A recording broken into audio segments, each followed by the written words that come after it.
إن الحمد لله نحمده ونستعينه ونستغفره ونعوذ بالله من شرور أنفسنا ومن سيئات أعمالنا. من يهده الله فلا مضل له ومن يضلل فلا هادي له، وأشهد أن لا إله إلا الله وحده لا شريك له، وأشهد أن محمدا عبده ورسوله صلى الله عليه وعلى آله وأصحابه والتابعين لهم بإحسان وسلم تسليما كثيرا. أما بعد، فيا عباد الله، إننا نشكر الله عز وجل على ما أنعم به من إتمام صيام رمضان وقيامه، ونسأله تعالى الذي وفقنا لذلك أن يوفقنا لقبول صيامنا وقيامنا وسائر أعمالنا. أيها المسلمون، قد كنا نرتقب مجيء شهر رمضان، نقول بقي عليه شهر أو شهران أو ثلاثة، فجاء الشهر ثم خلفناه وراء ظهورنا، وهكذا كل مستقبل للمرء يرتقبه يأتي ثم يمر به ويخلفه وراءه إلى أن ينتهي به الأجل. وليت شعري ماذا يكون عليه الموت. إن الإنسان ينبغي له أن يهتم لما يكون عليه موته، لا متى يكون موته وأين يكون موته. نسأل الله أن يجعلنا وإياكم، نسأل الله جل وعلا أن يجعل ميتتنا وإياكم على الحال التي ترضيه عنا، ونسأل الله تعالى أن يجعل آخر كلامنا من الدنيا لا إله إلا الله، إخلاصا لله ومحبة له وتعظيما. أيها المسلمون، لقد حل بنا شهر رمضان شهرا كريما، فأودعناه ما شاء الله من الأعمال، ثم فارقنا سريعا شاهدا لنا أو علينا. إن من الناس من فرحوا بفراقه لأنهم تخلصوا من الصيام والعبادات التي كانت ثقيلة عليهم، وإن من الناس من فرح بتمامه لأنهم تخلصوا من الذنوب والآثام بما قاموا به فيه من الأعمال الصالحة التي استحقوا بها وعد الله بالمغفرة، كما قال النبي صلى الله عليه وسلم: من صام رمضان إيمانا واحتسابا غفر له ما تقدم من ذنبه، ومن قام رمضان إيمانا واحتسابا غفر له ما تقدم من ذنبه، ومن قام ليلة القدر إيمانا واحتسابا غفر له ما تقدم من ذنبه. فهذه أسباب ثلاثة عظيمة لمغفرة الذنوب في شهر رمضان الذي فارقنا وودعنا. وإن الفرق بين الفرحين عظيم، وإن علامة الفرح بفراقه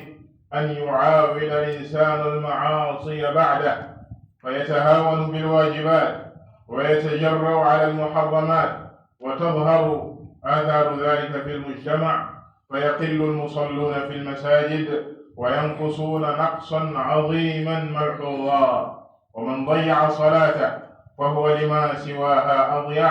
لأن الصلاة تنهى عن الفحشاء والمنكر، وإن المعاصي بعد الطاعات ربما تحيط بها وتكون أكثر منها وأعظم، فلا يكون للعامل سوى التعب.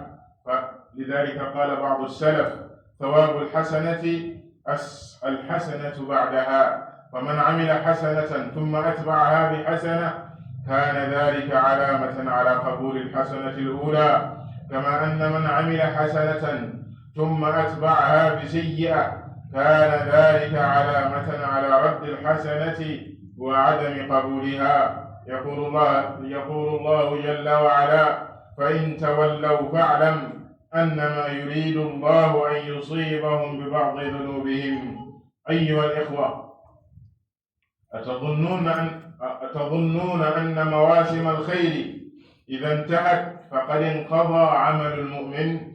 إن هذا الظن ظن لا أساس له من الصحة، إن عمل المؤمن لا ينقضي بانقضاء مواسم العمل، إن عمل المؤمن عمل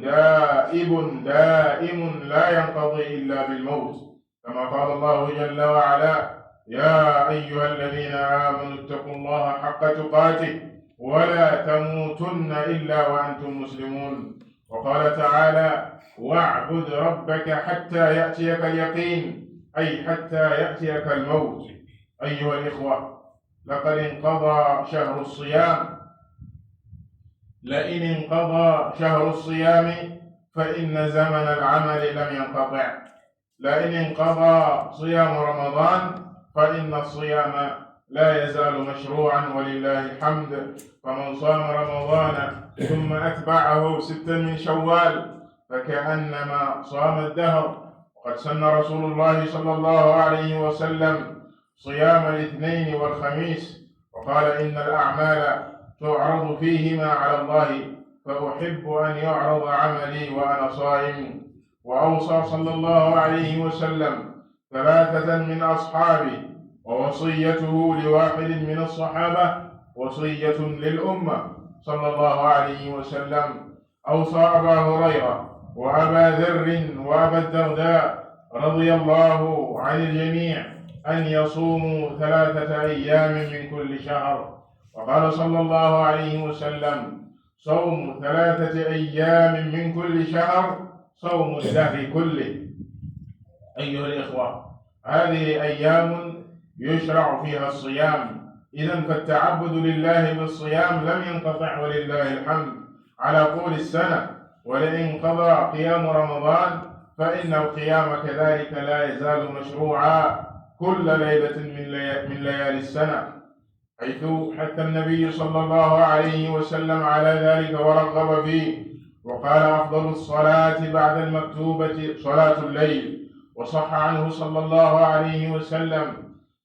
أن الله عز وجل ينزل إلى السماء الدنيا كل ليلة حين يبقى ثلث الليل الآخر، فيقول: من يدعوني فأستجيب له، من يسألني فأعطيه، من يستغفرني فأغفر له. فتعرضوا أيها المسلمون لنفحات الله في هذا الجزء من الليل، لعلكم تصيبون رحمة من عنده، لعلكم تدعونه فيستجيب لكم، تسألونه فيعطيكم، تستغفرونه فيغفر لكم. اللهم وفقنا لذلك وأعنا عليه يا رب العالمين. عباد الله،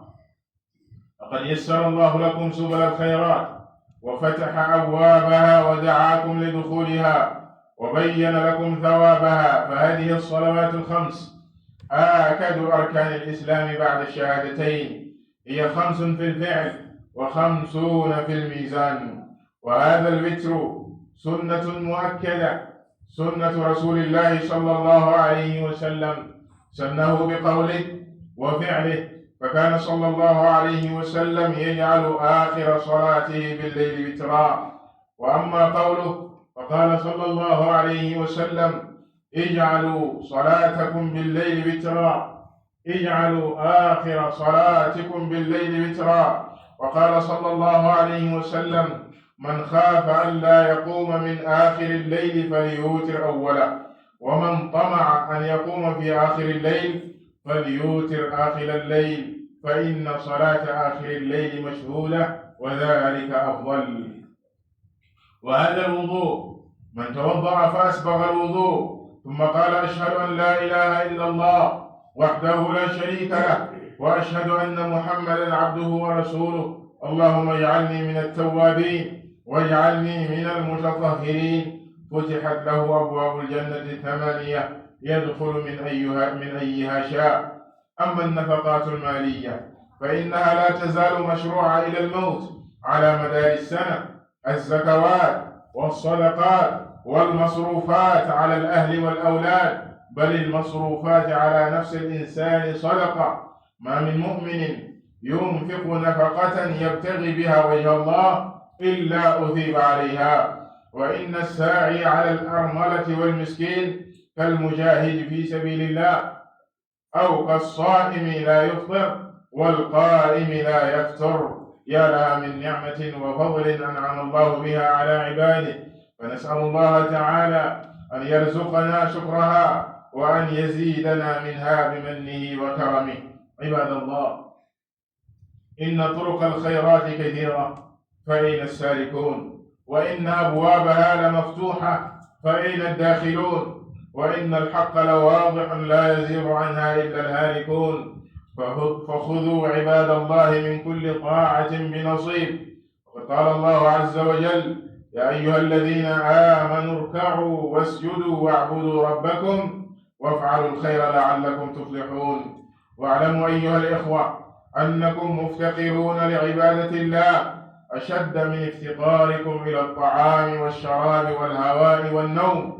إنكم مفتقرون لذلك في كل وقت، وليست العبادة فقط في رمضان،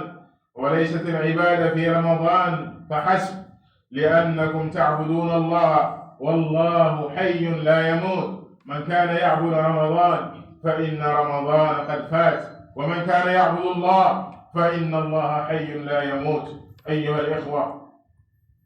إنه سيأتي اليوم الذي يتمنى الواحد منا زيادة ركعة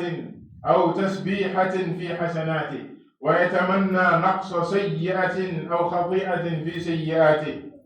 فبادروا أيها الإخوة، بادروا الزمن بالأعمال الصالحة. أيها المسلمون، تذكرون قول الله عز وجل: حتى إذا جاء أحدهم الموت قال رب ارجعون لعلي أعمل صالحا فيما تركت.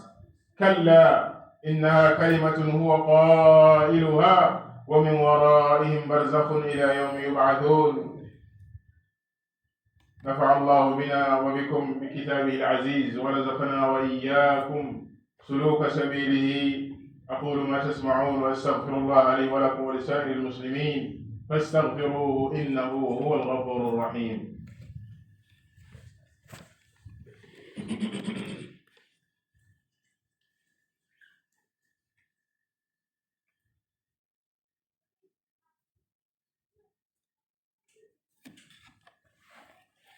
الحمد لله رب العالمين، صلى الله وسلم وبارك على عبده ورسوله الأمين نبينا محمد وعلى آله وأصحابه أجمعين. ku julli di noo ngi sant borom bi tabaraka wa taala di sàkku si moom ak ndimbal, di sàkku si moom ak njëggal, di ko ñaan mu sonu sunu ay bakkan ak sunu ñaawtee di jëf. di seede ne amul kenn ku ñu war a jaamu ci dëgg ku dul moom yàlla subhanahu wa taala, moom rek moom moo yeyoo ak jaamu. di seede ne moom moo yónni yonente bi sallallahu alayhi wa alihi wa sallam mu di jaamam di ndawam. di ko ñaanal yal na jàmmi yàlla ak xéewalam ak barkeem yàgg wàcc ci kawam moom ak saabaam ak ña toppoon seen ginnaaw ila yawmi diin. bokki jullit yi, muy gërëm borom bi tabaraka wa taala di ko sant ci xéewalam yu mag yi ñuy xéewalal saa su ne, te mu bokkoon ci xéewal yu mag yooyu weer wii di weeru koor. yàlla subhanahu wa taala wërsëgal ñu woor ko ba weer wi mat. di ko ñaan yàlla subhanahu wa taala mu nangul ñu ko, boole ñu ci jaamam yu muy gërëm ci weer wi jàll. mbokki jullit yi, barki démb dañu daan séntu weer wi naan weeru koor des na ñaari weer, des na weer, suba la ginnaaw suba la, ba nii ñu si duggee.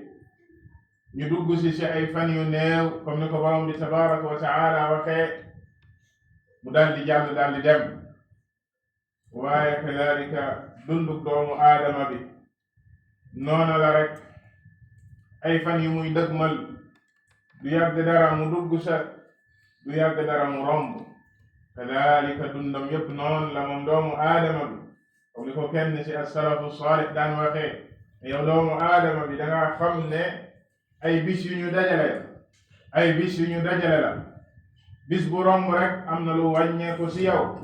saa su ne yaa ngi gën a jege sa app bi la yàlla subhanahu wa taala appal ci kaw suuf. saa soo xëyee app boobu mi nga wàññeeku, yaa ngi gën a jege sa dee. ba tax na romb gi jamono yi di romb ci doomu aadama bi war koo jural ak fàttali, war koo jural mu xam ci li ko yàlla subhanahu wa taala bind mu nekk sa di ko jaamu moom yàlla subhanahu wa ta'ala te mu xam ne lii di jaamu yàlla amul période boo xam ne ci nga koy def mu jeex nga daldi say pare waaye borom bi tabaraka wa ta'ala daf laa digal ne la wa'bud rabbaka hatta ya'tiyaka al-yaqin na nga sax ci di jaamu sa borom ba keroog dee di la dikkal yow doomu aadama bi borom bi tabaraka wa ta'ala dala sant nga jébbalu si moom ba dee bum la dikkal mukk lu dul fekk la ci loole yàlla subhanahu wa ta'ala santoon la te dee mooy li nga xam ne kenn xamul kañ la kon bu fekkee dañu ne la bu la dee dikkal lu dul mu fekk la ci la yàlla subhanahu wa ta'ala sant fekk la nga sori lam la tere te xamoo kañ la loola mooy waral si yow nga sax si di ko jaamu moom yàlla subhanahu wa ta'ala dëgg la lii di weeru koor weer wu bari ngëneel la weer la woo xam ne yàlla subhanahu wa ta'ala da si yombal lii di jaamu ko weer la woo xam ne nit ñi dañ ciy jege seen borom tabaraka wa ta'ala di tàggatu si loola di sori ay tereem ak i ndigalam moom yàlla subhanahu wa ta'ala waaye yàlla ba mu ko farataale dafa wax ci li tax mu farataal ko ngir mu bàyyi si ñun lii di ak taqwa te mooy ragal ko moom yàlla subhanahu wa ta'ala wattu ko seen ndigalam sori ay tereem si sunu dund yépp maanaam weer yu bu jeexee yeneen fukki weer yaak benn ba fi ak weeru koor di ñëwaat war na am lu mu bàyyi si ñun waaye weer yu warta dem rek yóbbaale mboolem lañu nekkee woon si ay góorgóorlu si jaamu yàlla yóbbaale ragal gi ñu ragaloon yàlla subhanahu wa ta'ala ci weer wi ba di wattu ay tereem di ko soy loola day bu amee loola la borom xam-xam yi wax ne loola mooy màndargay ne kooka day kenn nangulu ko sax weer woowa ndax nee nañ liy màndarga ne yàlla subhanahu wa ta'ala nangul na la jaamu yàlla ji mooy danga say génn jëm ci xaala bu gën fuuf ba nga nekkoon maanaam la nga nekkee woon avant weeru koor ba weeru koor ñëwee ngay góorgóorlu di góorgóorlu bu weer wa jeexee mu am changement bu mu def si yow fekkoon ak càggante la woon nga dañ ci càggante googa di góorgóorlu si jaamu yàlla yi bu fekkoon ne fekk na la woon sax ngay góorgóorlu nga gën a góorgóorlu ci jaamu yàlla subhanahu wa ta'ala mandarga yooye boo ko gisee si jaam bi nee nañ loola mooy wane ne jaamu yàlla ji mu génn def na effet si moom jaamu yàlla ji mu génn yàlla subhanahu wa ta'ala nangul na ko waaye koo xam ne weeru koor dafa ñëw fekkoon ko ci melokaan mu daal di woor rek ànd ak nit ñi di woor weer wa génn daal di dem mu delluwaat sa mu nekkoon bal mën naa dolleeku sax ci gën a ñeme li nga xam ne mooy tere yàlla yi subhanahu wa ta'ala gën a saggan ci ay ndigalam kooka mooy ki nga xam ne li taxoon weeru koor jóg ak formation bi nga xam ne moom lañ ko doon formé moom jëriñu si ba tax na ngay gis muy bëgg ne weer wi jeex na ndax ñaari nit ñooy bëgg ci jeexu weeru koor waaye ñaari mbégte yu wuute la ñi nga xam ne dañuy bëgg ne weer wi jeex na maanaam yàlla subhanahu wa ta'ala wërsëgal na leen ñu woor ko di ñaan yàlla nangul leen jaamu yàlla yu mag yi doon taxawe ci weeru koor ak matal giñ ko matal loola la ñuy bëgg di ñaan yàlla mu leen di nangul saa su ne comme ni ko saxaaba yi daan defee juróom benn weer ñu koy ñaan yàlla yal na leen yàlla nangul li weesu ak koo xam ne moom la mu bëgg mooy tënk gi ko weer wi tënkoon ak jaamu yàlla yañ ko tënkoon saa su ne ñu naan ko jógal def nangam defal nangam naafile yi koor gi ak tënk gi ko weer wi tënkoon ci ñàkk a def la mu bëgg ci ay bànneexi bakkanam ak i mooy yàlla kooka mooy bëgg ci ne weer wi jeex na te daldi fireeku delluwaat ca la mu nekk woon wal iyaadu billah kon ñaari mbégte yooyu bokkuñu ngeen la waay na nga bokk ci ñiy bëgg ci ne weer wi jeex na waaye génn nga si ak la taxoon yàlla subhanahu wa ta'ala farataal ko te mooy nga jëlee si lii di ragal yàlla subhanahu wa ta'ala te ragal yàlla nekkul lu dul respecté taxawe ay ndigalam weer wi daan la tàggat ci mboolem façon yi jaamu yàlla yi nga ci góorgóorlu tàmbale ko ci julli daan gis jàkka yi dañuy fees nit ñi di sawar di taxawe ay naafila di respecté juróomi waxtu yi waaye naka lañu naan rek weer wa feeñ na weeru korite feeñ na jàkka yi commencé féex bal ñenn ña guddi googa witre sax waliyaadu billah duñ ko julli maanaam benn rakka wala ñetti rakka yañ daan tëjee muy witre safaak witre sax duñ ko julli guddi googa te pourtant weer wi yëpp dañ daan góorgóorlu di naafila jullee doog imaam ba julli safaak witre waxuma laak nag ñuy taxawee guddi yi ci ay naafila li des ci seen dundu ngeen la waaye même bu fekkoon ñaari rakka la yu weeru koor di bàyyi si yow nga koy saxoo di ko naafila guddi soo ko julli witre ngay jéema sax ci loola maanaam loola weeru koor doon la tàggat mu am jeexit si yow booy mën di yokk ndànk-ndànk di sax ci loola waaye bul wàññeeku kadaalika boo jógee ci julli gi koor ga nga nekkee woon koor du weeru koor rek wax ne Yonent bi sallallahu alayhi wa alihi wa sallam daan ñaaxe ci woor ay fan yu limu lu su mel ni juróom benn fan ci weer yi ñu nekk muy weeru koor yi mu wax ne képp ku woor weeru koor toftal sa juróom benn fan ci weeru koor yi kooku day dafa mel ni ku woor at mi yépp dafay am yoolu ku woor at mi yépp ndax yàlla subhanahu wa ta'ala la gën a néew la muy fayee mooy mu fulalinda sa jël jooja ba muy fukk weeru koor buñ ko fulandee ba muy fukki weer la juróom benn fan yi ngay woor buñ ko fulandee ba muy fukk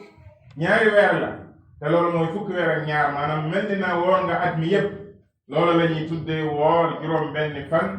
ci weer wi di weeru kori di lu mag loo xam ne Yonent bi sallallahu alayhi wa sallam da si daan ñaax saxaaba yi kadalika même bu doon ñetti fan kese la ngay woor ci weer wu nekk ci at mi comme ni ko Yonent bi sallallahu alayhi wa sallam dénkee ñu bari ci saxaaba yi ne leen fexe leen ba weer wu nekk am leen ci même bu doon ñetti fan la ne képp ku saxoo weer wu nekk mu am fa ñetti fan kooka day dundam yépp da ko woor te mooy li ñu waxoon sànq da bu fekkee dañoo fulandi fan bu nekk ba muy fukk ñett ya mooy fanweeri fan maanaam weer wu nekk ñu jox la yoolu fanweeri fan muy weer kooku dundam yépp da ko woor te loola mooy li gën a néew kon tàggat gii weer wi ñëwoon di la tàggat moo xam si koor la wala si julli la wala si mboolem jaamu yàlla yi ngel la waaye na def ab jeexit ndax si mbiri àddina yi bu ñu gisoon koo xam ne dañ koo jël fii di ko former ci mbir jël fanweeri fan di ko former ci loolu formation ba jeex mu delluwaat mel ni moom musuñu koo former ci daal kooka lan la nit ñi def nii lan la nit ñi di wax ci moom wala koo xam ne comme ni ko borom bi tabaraka wa taala nirale dafa toog fii di lii ñuy tuddee rab di rab moo xam sër la ñiy rab sër saa su rabbee ba sër ba mat rek mu nocciwaat tiriwaat ba mu jeex tàkk wala takunu kallati naqadat ghazlaha min ba'di quwwatin ankatha kooku lan la nit ñi di wax ci moom day toog suba ba jant bi di so di rab saa su rabbee ba sër bi mat sëkk mu nocciwaat tiriwaat ba mu jeex tàkk kooka mooy ki ñu formé ci weeru koor mu daan góorgóorlu ci ay jaamu yàlla daan tàggatu weer wi jeex mu delluwaat ci safaan wal iyaadu billah delluwaat ci naka su dul noona benn weer bi lam sa góorgóorloon akus néew yeneen fukki weer yaag benn def na ci ay bakkaar ak sori borom bi tabaraka wa taala loo xam ne màbb na mboolem la mu jëfoon wal iyaadu billah yal nañu yàlla subhanahu wa taala musal ci kuréel googa te mu wërsëgal ñu bokk ci ñi nga xam ne weeru koor dafay def jeexit ci ñoom ak lu mu tuuti mbokk jullit ci dëgg la mënuñoo mel comme nañ doon mel ci weeru koor ci mboolem jaamu yàlla yi waaye lu mu tuuti fexe koo téye di ci góorgóorlu boo ko mën di yokk ndànk-ndànk nga koy yokk waaye bu mu dem rek yóbbaale lépp bu mu dem rek yóbbaale lépp moo xam si julli la moo xam si koor la moo xam si joxe la weeru koor nit ñi dañ daan tabe di joxe ci yoonu yàlla subhanahu wa taala waaye weeru koor jeexul rek joxe jeex saraxe jeex def lu baax jeex ak mbooleem jaamu yàlla yi nga xam ne daan nga si góorgóorlu ci weer wi nga góorgóorlu di ñaan yàlla subhanahu wa taala mu saxal la si ndax li am solo mooy sax ba keroog dee di la dikkal comme ni ko waxee sànq te yàlla subhanahu wa taala saa su ne ak mujj lay xool ci jaam bi nit ki la muy mujjee si ak dundam kon amul solo nga def lu baax ba noppi daal di génn si lu baax loolu nekk si safaan ndax xamoo dee si lu mu lay fekk kon nga sax si lu baax loola même bu dee lu tuuti la nga sax ba keroog dee di la dikkal inna allaha wa malaikatahu yusalluna ala nabi allahumma salli wa sallim wa barik ala abdika wa rasulika muhammad warda allahumma an khulafaihi ar-rashidin abi bakrin wa umara wa uthmana wa ali wa an sa'iri as-sahabati ajma'in warda allahumma an jami'i as-sahabati wa man tabi'ahum bi ihsan ila yawm ad-din